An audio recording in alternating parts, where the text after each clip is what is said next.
Hello, Sonia Maya Gonzalez. Hello, Julia.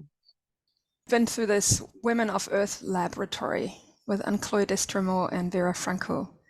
And I already heard in private some of the legends that you shared with me, and they really inspired me to want to go through such a lab also, or to be with women in such a space. And I would like to know from you, what is alive in you from this lab right now still? It's mainly this capacity that women have to be with each other once they go through their underworld. And before, I would see people talking about women competing, and that exists. That is part of the underworld. But what came really visible is that after raging together and going through their underworld together, women really are in each other's team. And that was really amazing and powerful to see and to experience that. It was the first time for me in a space with women where women were just like, go, what is it that you're not saying? Why aren't you angry? What is happening that you're doing this? And they were really showing up for each other. We were really showing up for each other. And this was really extraordinary, because I've always had this sense in me that women can create amazing things together, and that together women are unstoppable. And this laboratory was the first time that I saw this in action. It was not comfortable. It was not cozy in the sense that I'm here, I'm safe. It was the opposite. In fact, the safety came from it being dangerous. And that's the most incredible thing that I take from it, is that the more women are dangerous around each other, dangerous in the sense that they are talking and saying what they are seeing, instead of hiding it to make it comfortable, the more they do it, the more it becomes safe for women to come together.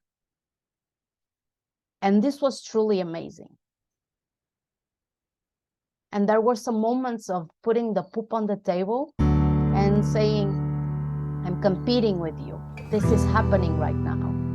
And all the women holding space for this and going together through this,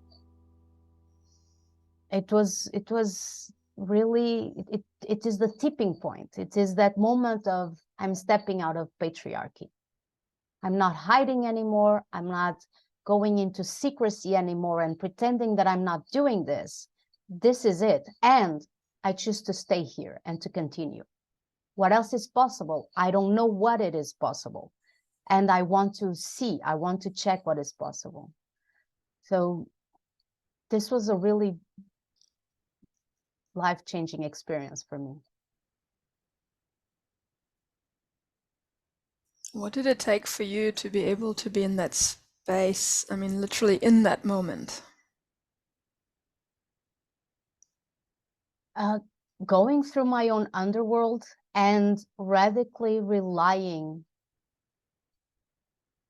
in some of the women that were there. And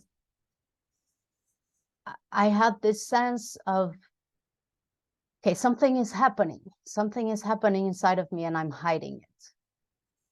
And I went to some of the women and I said, this is going on with me. And I don't know what's next. I don't know what to do. And being a yes for what the other woman had to say to me. And then experiment with it. Even though I was scared, or it was this openness. And then I tried it and it worked. but it was really to get out of secrecy and hiding. And the secrecy, what I'm discovering is that is a way for women to not be on each other's team, and a way for patriarchy to keep on going. Because it really takes a village where information circulates. And there's this, in myself, I noticed this, there's this emotional fear of gossiping, because women gossip. But what I'm getting is that there's this other side where actually sharing information with other women is really what keeps women safe and alert and on each other's teams. And when I started getting into this and really opening up and saying, this is happening, something started shifting. And also, the secrecy is a way for abuse to continue. So most women are going through things that they are not sharing. They are hiding it out of shame, out of guilt, out of fear of being judged. And it's really the opening up that ignites this womanhood on the other women. And it breaks the cycle of abuse, because then there's this mirror that can reflect what is actually happening. And if things are not shared openly, how can I know what's really going on with me? And this allows other women to say, look, what you're going through is abuse. And why are you doing that to yourself? Why are you choosing that? Or something as simple as, listen, I've noticed that this man you're talking about has done this and this and this with other women. I've seen him do this. And immediately this woman has the possibility to make another choice, or to be to be alert, and it's really going to this basic thing of what a village is. What kind of village can women create together? And to know what's going on.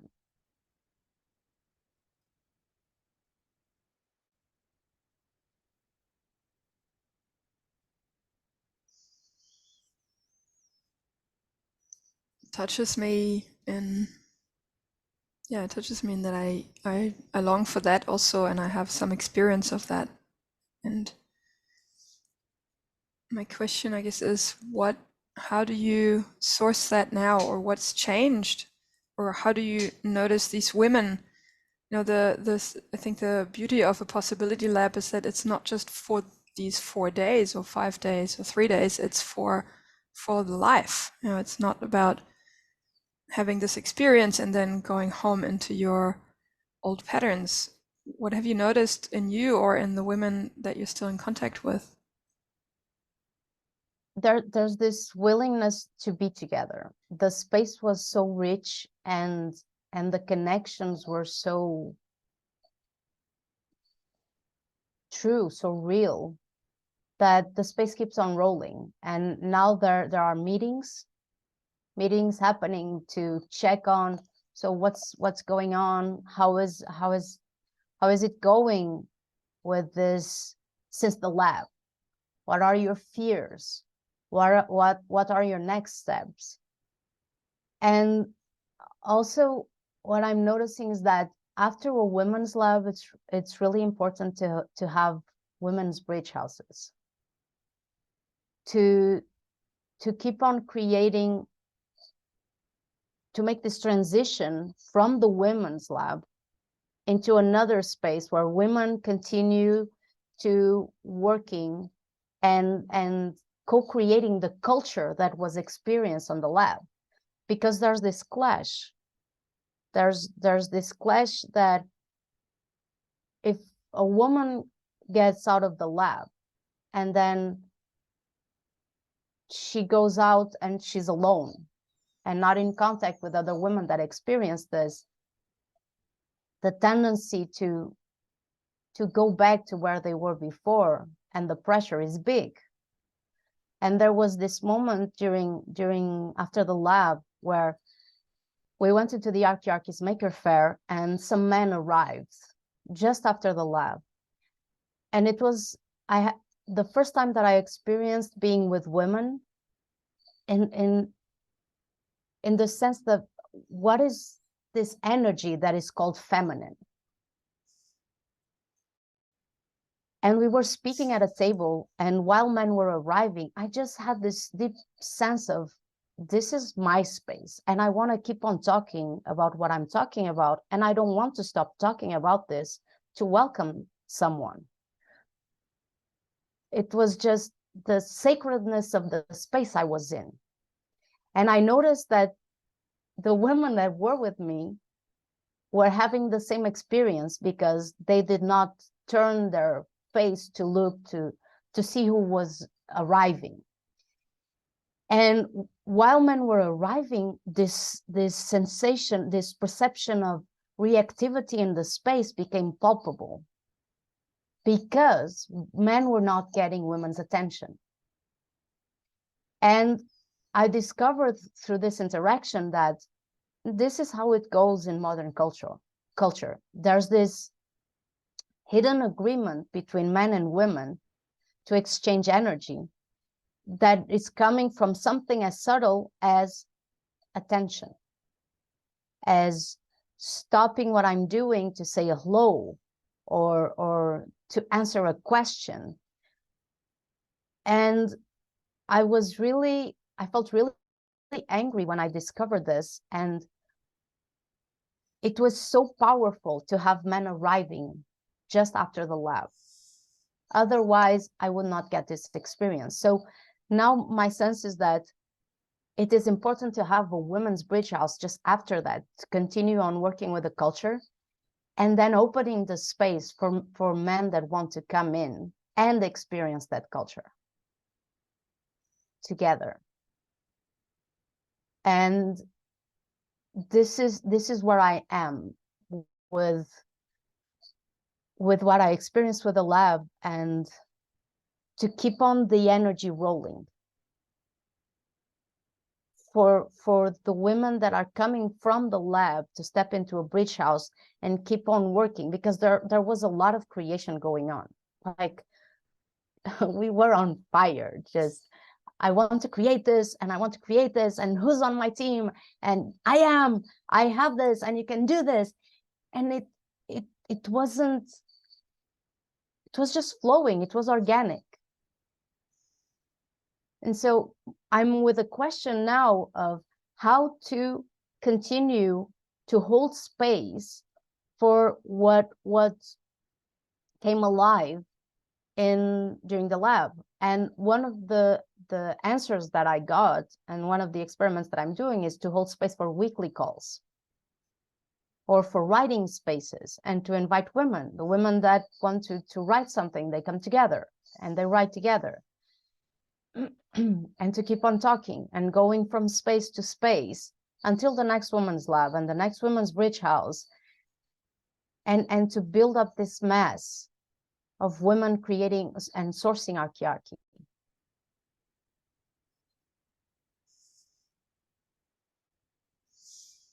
I'm so glad hearing that. A question that I personally sit with is, how does it go after after the escape the patriarchy process, when you notice patriarchal patterns in you, because it's not like magically everything is just gone. How is that for you?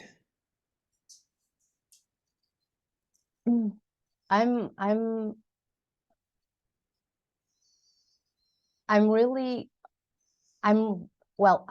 living with Anne Chloe right now. So what I'm doing is that I'm radically relying on her feedback. And I'm doing the same. and this is why it's really important to keep being with women, to have this. So what's going on right now? This is happening. You're doing this, or you're not speaking up.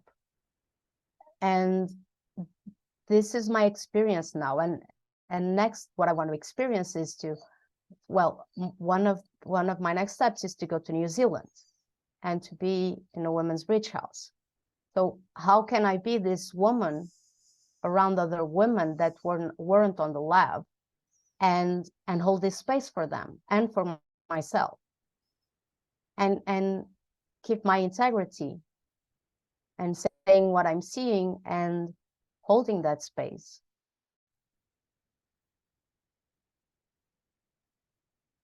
And for me, I think it's easier because I'm on a bridge house right now. So the context is more alive. And my pain and my sadness is, what about the other women that are not experiencing this?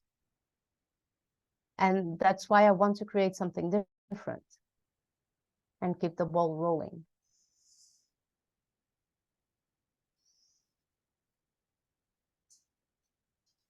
Yeah, that there's really this creation force coming through you and through the other women from, as you know, in different facets out of this, out of the women's lab. I hear that you're creating, basically you're using whatever emerges to create, you know, if there's, to create something out of that. And what are you creating these days? So I heard you're doing writing hours. What else? Yes, I held space for a rage club 2 months ago, I think. And it was a women's only rage club. And I started experimenting with space holding, with empowering women while they were working on their anger, to develop their space holding skills and to be on each other's team. And after this, I went to the women's lab, and I already had this sense of, I want to keep on going with these women, because there was so much aliveness, and we were so much on each other's teams, that I had the question, how does this keep on going? So what I'm working with now is that I'm holding space for weekly calls with this group of women, and basically I'm holding space for the next steps.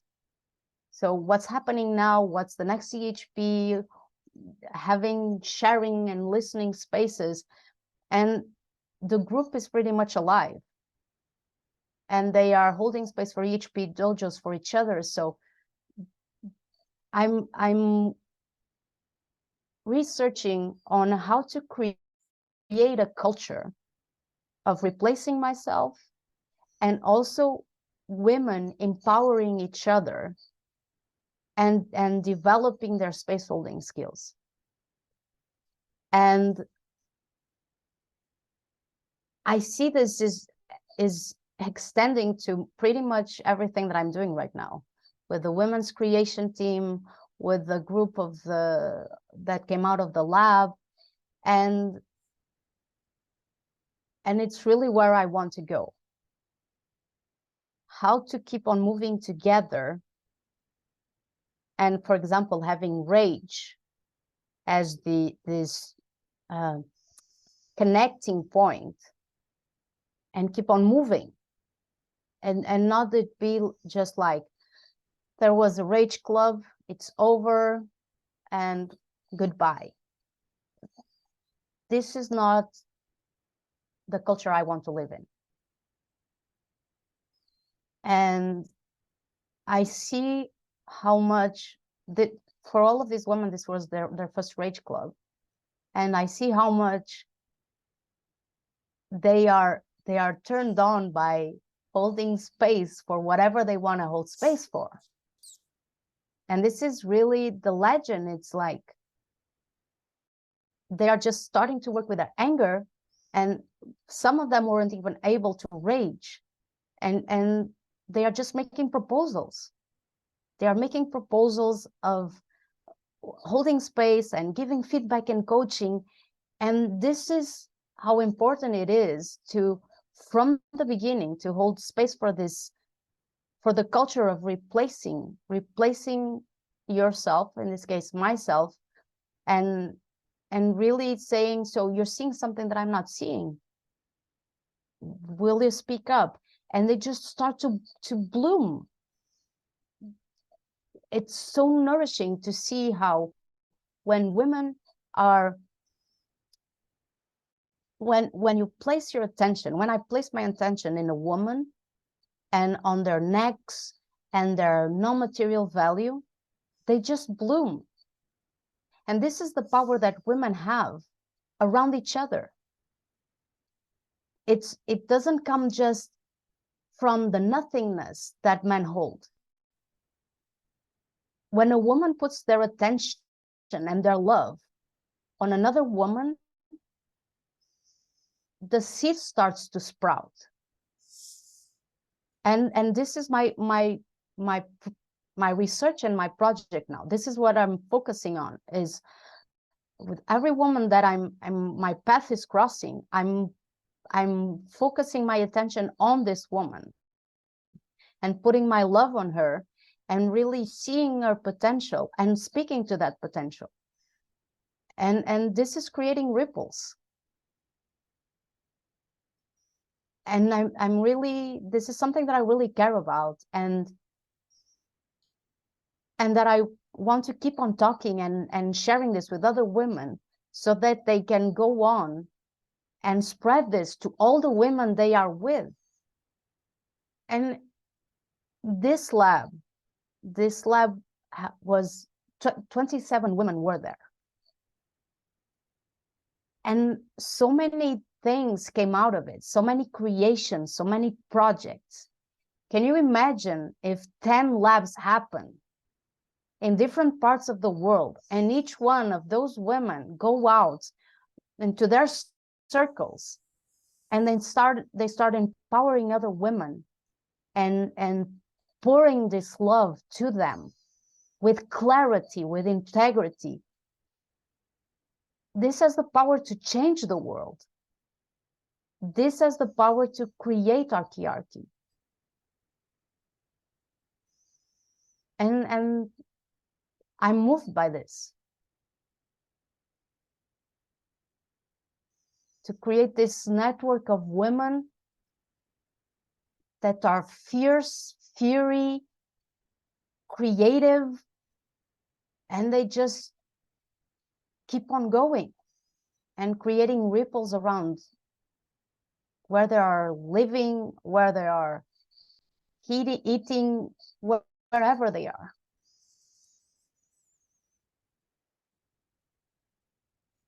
Yay. Go Sonia, go women. Thank you.